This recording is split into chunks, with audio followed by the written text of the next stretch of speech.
Punch. Perfect press.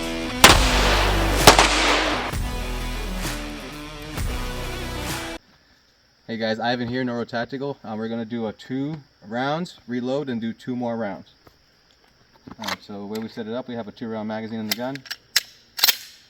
We'll do it from the holster to get a rep on our presentation. So, up, reload, up. Just set it up again. I'm going to keep my eyes and gun up to the target. Grab my empty. We'll do practice on attack reload. We'll set it up again. I'll try to do a little bit smoother.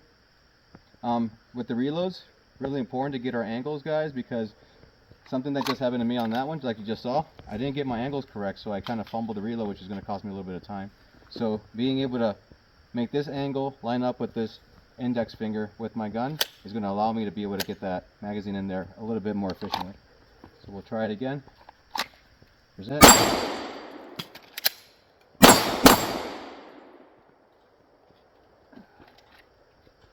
That was one reload too. That one's a little bit easier to set up actually.